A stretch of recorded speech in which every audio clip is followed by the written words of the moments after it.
So public policy, the way I see it, is just an outcome that might happen in case your work is good and it is well appreciated. It really is not necessarily about, I am going to work on public policy, so this is all that I'm going to do. Now, I'd like to, I just want to add one more part. If you look at public policy work, about 90% of it tends to be by economists. And you ask yourself this question, what is so great about economics? Why is it that almost all of your public policy work happens to be by economists? What is so great about economics, really? Right? And if you go back 50, 60, 70, 80 years, really a lot of the public policy work that was happening there didn't have that much economists. Economists were not so close to the centers of power then than they happen to be now. And then that's a question. I'm going to just leave that. I'm not going to answer that because that is really lies at the core of it. Because economists were able to understand the needs of public policy far better than other professions, not because there is something inherent about economics. Now, and as I said, later there is going to be a Q&A, so I'd like to, in fact, discuss that. Where is it? What is it about economics that gets you so close to public policy? So I'll now just start to talk about what have my experiences been. I studied in the US, and I completely got sick of economics by the end of my PhD. I mean, when I got it, I just said, I'm done with this damn subject. I really don't want to continue with this. So let me just look around for some other domain, and promptly I got a job at a hedge fund where I had to price derivatives. That time derivatives are fairly new, so I was writing algorithms pricing derivatives. Did it for a few months, and I completely hated that damn job. I mean, it was really horrible because I found there was no value there. Something is valued at $5, and but it's the market, it's available for $4.98. Buy. Where is the joy in doing something substantive? I just could not connect with it. So promptly I gave it up and came back to India. Had no job then. And started to work at NCAR, one of the logos that were behind you just showed, right? And the first few years I worked there were completely the best of my life. And I didn't realize it then. I was working on public policy. What I was doing was I was just talking to people. I had no idea about Indian institutions. I had no idea about Indian reforms that had happened in the early 90s. And I had no idea of what the immediate problems were. And the only way I could get that was to talk to people. And the way I did that, and was the best way I knew, was to go plonk myself on whatever, on the desk of whatever person I was meeting, have chai with them and start talking. It takes a long time to understand what the problems are. You read books and you read newspapers, and the problems that you find would be very different from the problems that you realize when you start to talk to people. What are the people really engaging with? And these people could be anyone. It could be a small-time babu in a government department. It could be someone in a company. It could be someone in a community, in a household, how they were facing, what are the kind of experiences that they were having. And this learning essentially is, to me, the most important aspect of public policy. It's not at all about whatever we are studying, really. It's about being able to embrace different thoughts, different experiences, different ways of thinking that help us try to think through this. So that was my first set of experiences, simply because I knew nothing, that I was forced to do this. And because I was forced to do this, it, of course, helped. The second thing that I realized was the importance of a library. Now, unfortunately, these days, we don't have libraries, or there are very, very few ones left.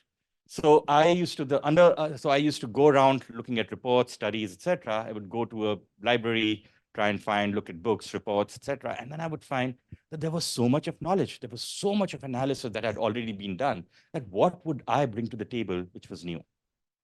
I still remember I was doing a study on technology, and I went to NCAR's library, and in the basement, there were a whole range of dirty books, volumes, and they were dusty ones. So I just picked up one of them. It was by an economist, Ashok Desai.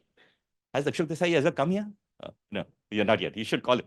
So anyway, so it was it, and I read it. I was freshly minted PhD. I had just received this award. I was thinking I was like one of the top guys and so on. And here I read this volume. It had not one econometric equation. It just had simple pure reasoning, some numbers, some tables. And I read the whole thing. I still remember from morning till evening, I was just sitting there in that library basement. At the end of the day, I thought, I can never do such good work. Now this kind of work, this kind of this thing, I would never have gotten it had I searched on the internet. Even today, you may not find these kind of studies, right?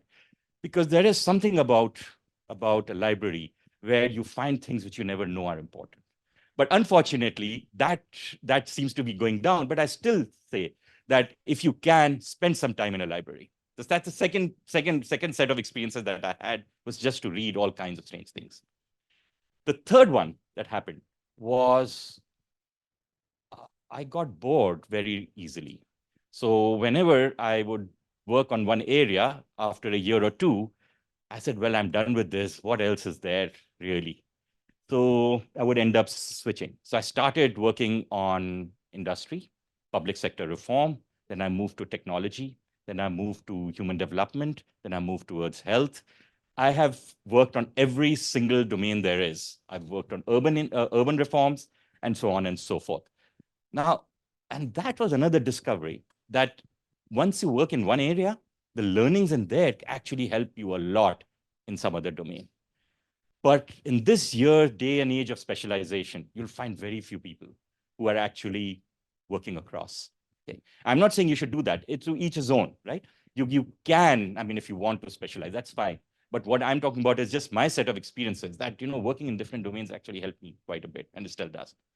So anyway, so I did this for a few years. And then again, I thought, I'm done with this. I need to do something different. I never wanted to be an economist, but I have become one. And I've already said, I didn't realize I was a policy economist until today, right? So anyway, so I did that, and then I got married, and I had no money. And my wife told me within the first 10 days, I am not going to work. This is something that you need to do. So there was complete clarity in her mind, and so of course in mine as well.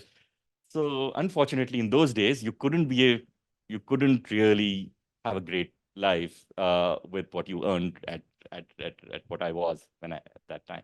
I had no job at that time where I could get a lot of money, apart from the ones where I was required to wear a tie.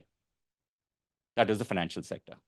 But as I told you, I hated the financial sector. I had a bad experience there. I thought it was I just didn't get it. So I had no option but to start my own consulting or firm, which has happened to be Indicus. Now, what happens when you start your own firm is, and especially if you're unknown, is that you take whatever you get. You can't really, choose. So I went to everyone I knew. I said, you know me, I've done some work. Give me what you want. And it so happened that someone would give me work on education. Someone else would give me work on health. A third one would give me on poverty. I just started to work on whatever I got. And again, a whole range of experiences happened because of that. But I was not an expert in any. So what would I do? The best thing to do was to go to the Gyanis. Okay, one of them has just left this room. So Bashish was one of the first ones. So I went to him and I said, I've got this work, which I'm doing in the financial sector. Would you help me? And so I started to work with him. And then he gave me some work because he liked the way I was working with him. So a lot of work actually happened because I went to people that I didn't know. I actually had no idea about many of these spaces. But the interesting part then was that in almost every space, it was very clear that in this space, if you want to, go to someone, there is this person who is an expert. They were all of them. They were there in every domain that you could think of. They were there in universities. They were there in other institutions. They were also, some of them were privately consulting. Now, so I used to actually frequent many of these of these spaces, and then after a few years, Indicus became the largest economic research firm, research organization, not firm, in the country. It was doing more studies than NCARs and ICRIERs and CPRs and so on then. And at that point in time, I decided that policy space or this kind of work was going nowhere. And there was a reason.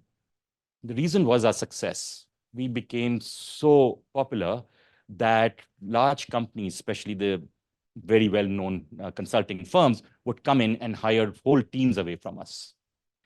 So there was no way I could compete with them because I did not have dollar revenues. I did not want to work on US problems or European country problems, which some companies were doing. I only wanted to service the India market. So there was no way out but to say, okay, fine, I think I'm done. Let's do something else. At this time, another thing happened. Uh, a lot of work that when you do, and as you get better and better at something, you get a lot of work in India. It's very easy to get work once you get known.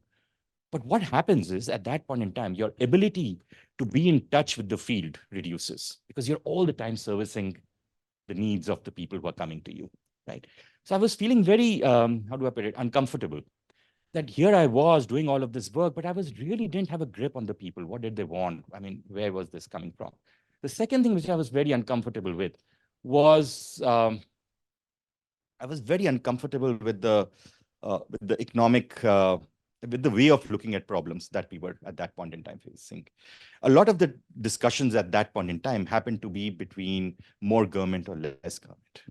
And I felt very uncomfortable with that. Because to me, that was just not catching the importance of communities. It was just, I mean, there was a lot of this debate on more government, more markets, less markets, et cetera, command and control, and so on. But the importance of communities was just not being coming into the economics literature and also in policy work. So anyway, so I left. I said, okay, fine. And luckily, someone showed up on my door, said, I want to take this firm. So I said, please go ahead, take it. So I'm done. So I got done with it, and then I started to work on communities. So I started a civil society organization whose logo you haven't put here. It was called Citizens Alliance, where we aggregated RWAs across South Delhi. And we started to work on a whole range of issues about interacting with government, trying to get better facilities for people in Delhi, et cetera, et cetera. Also got into a few court cases against people who were building indiscriminately and so on and so forth. But after 2 years, I realized that that was not the way to change because it was going to take too long. These kind of pressures from below take a long time to play out in the policy space. But I also realized, and that was the biggest learning of my life, was how amazingly sharp, intuitive, and knowledgeable politicians are. That was a discovery which I don't think, unless you have interacted with them, do you actually start to appreciate it. Now, you may see all kinds or hear all kinds of statements that politicians make in the public domain. But on a one-to-one basis, at a private space, they will explain to you how they understand things and how their worldview may actually be far more deeper, richer than yours. So anyway, so that was one set of experiences that I had. Anyway, I realized that this was not for me. And by that time, pollution had already started off in a big way in Delhi. And when one of these various polluted mornings, I realized that time to get into this environment space. And that's when I started to work on the environment. Now, when you want to work on something, what is the best way to do it? You start writing about it. So that's what I did. I started bringing out a newsletter on the environment. And I had no idea about the environment, how it works, and so on. In the space of 3 years, my newsletter eventually had grew fairly organically to about 60,000, this thing which about 15 to 20% opening rates and so on. And it was called Unearth. And I started to be known as an environmentalist. And I had never worked on the environment, and an environmental economist at that. I had never worked on. I did not have one publication on the environmental with using environmental economics, right? It was simply the fact that there was an understanding of the way the world works, an understanding the way politics works, an understanding of the way communities work that was coming out in various ways. And I started to get a lot of feedback. And that was when Rakesh Mohan called me and said that I'm building CSEP. Why don't you come join me here? And let's build a top-class, globally rated environmental research group. So that's what we have been doing there. I will now talk a little bit about what I feel policy is at currently and how it is going to be in the future. Now, the policy now is very different from what policy used to be. Now, that's obvious to many people, but you guys may not know it, but there was a time when there were a few people who were very knowledgeable, who the government tended to approach. And can you tell us about this thing? Can you start a committee, look into these aspects? Now, many of these people would look at the literature, talk to people, etc., and come out with it. They would take 6 months to a year. There would be certain options. Sometimes those were politically feasible, so the governments would then implement some of those. So that was essentially the way things used to work. Nowadays, you see a little bit of this and that here, today, but very little of it. The reason is things are far more rapid. The pace of change is so much more rapid. The information and knowledge is so much more accessible that you don't have any single expert who you can claim but actually knows a lot about any one area. So what you are having is a the frequency of information that is coming up has increased. The pace of change has gone up dramatically. And most importantly, the number of people that you need to engage to get to some sort of a coherent thing has actually expanded dramatically. Now, how do you do policy work in this space? And that is going to be you guys' biggest challenge. It's not easy. It's not, now forget about the person who's advising policymaker. Think about the policymaker himself. Now imagine you're the secretary of some department and you are told that, okay, fine, what do I do about AI? Okay, where do you go to? Now you go to some people, you have some friends, you say, okay, fine, tell me about AI.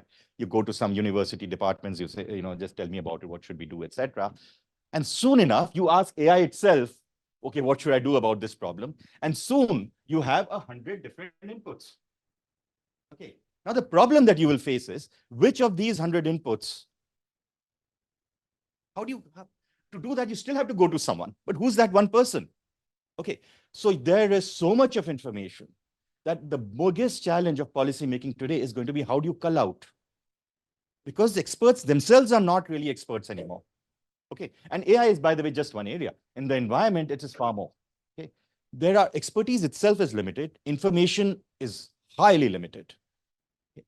And you need to now have coherent policy. And once you do the policy, then you have to convince the people who are now far more knowledgeable because of access to the internet and so on, that actually this makes sense. So the challenge for the policymaker is actually a very large one. And how does a policymaker do it? That is the question that we need to address. How are we doing it? How do we plan to do it? The first and the most important rule is that policy making, it has to be now understood, is not a one-time thing. It's not a one single policy. It's an ongoing change, right? It's a sequence of changes that need to be considered. It's not that, fine, I've formed a committee, the committee will give its report, I do those changes, and that's the end of it. It doesn't happen. It's going to be organic, and it's going to keep on changing in all domains, right? That's one. The second interesting part that's going to happen is that these changes will tend to be far more rapid. They have to be, because every time, the changes are happening. EVs are a classic example. The government decided, I want EVs. And so what does the government do? Well, fine, let us give some subsidies, right? Of course, there are some people like Laveesh who are saying, don't give subsidies, in fact, tax other things, but fine, most people tend to say that let's give subsidies, so let's do that, right? Now, suddenly, you start to see, I'm giving 50,000 rupees subsidy, but the people out here are spending that 50,000 rupees and having a sunroof.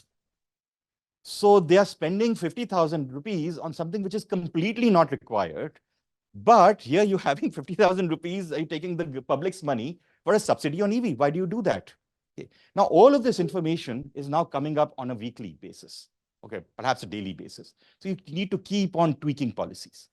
So that's the first part of it. The second I've already mentioned is now there is information required from many different domains. You need to bring that together. The third is that perhaps now research itself may not be the primary tool of policymaking. Now, that is going to be the most dangerous claim that I'm making, because now I'm saying perhaps it's not clear that so much research that you spend coming out with a lot of current stuff will actually lead you to the right outcomes, simply because things are changing fast. Information is coming in too fast. By the time you get to that place, there's already things have changed, right? So that is the third thing that you need to be aware of. Okay. So now how does a policy making entity or an entity working on policy figure things out? The first is you need to stop talking only to one or two people. In the past, many of the think tanks, in fact, most think tanks, and for all of you who are going to be in this domain, you have to, if you look at think tanks, there are two cohorts of people. One are people who are coming from the research stream. The other cohort are people who are coming in from the policy making stream. The policy making stream are actually fewer. Generally, the research stream people are larger. Okay. Now, from this interaction between the policymakers and the research guys, you get some sort of a policy recommendations which come out as papers and so on. This is the way of the past. It's not going to work. Okay. Because between the policymakers who are few in number and the many different researchers, by the time you get to something, you have not talked to the people who in the industry, people in civil society, people who have actually lived the experiences of the policies, the people from technocracy, people from the regulatory setups. You need to actually be talking to all of them. So that's one very major change that policy making, or rather, or policy research will need to incorporate. And that is essentially going to be that let's talk to more people first. The second is that when you talk to more people, what does it mean? I mean, journalists talk to many people. How do I differentiate myself from a journalist? Right? What a policy making institution, good policy is about building coherence. You still need that inherent understanding of policy to be able to have a certain coherence. You can't just say, do these 10 things. I mean, you'll see some policy documents come up by, so if a person who's fresh into this game, you talk to them and you come out, you look at their documents, they'll have do A, B, C, D, E, F. They'll have a whole set of 20 items that need to be changed to be able to achieve some goal, right? That's not going to work because now you're looking at coherence. That's actually going to be a far more important thing. That does this core policy overall, is it coherent with what you're doing? The third part is essentially got to do with the importance of research. So now I've already said that research is not going to be the primary focus, right? However, without research, you will not get this coherence. It's only someone who has actually thought through, looked at things, may not be addressing all the issues, etc. But until and unless you have some sort of a structure that comes from research, you'll not be able to do this thing. So these are the three major learnings that we are finding, that you still continue to have the research. However, you need to embrace far more people, groups of people, and they need to far more views, far more experiences, not just domestically, but globally, not just in the cities, but also going down into the field. That's what you need to do. And you need to have far more conversations with policymakers. So with that, I will now stop. Okay, I think, yeah. Thank you so much, sir, for answering all of our questions and all. It was great to have you here. Thank you so much. Thank you.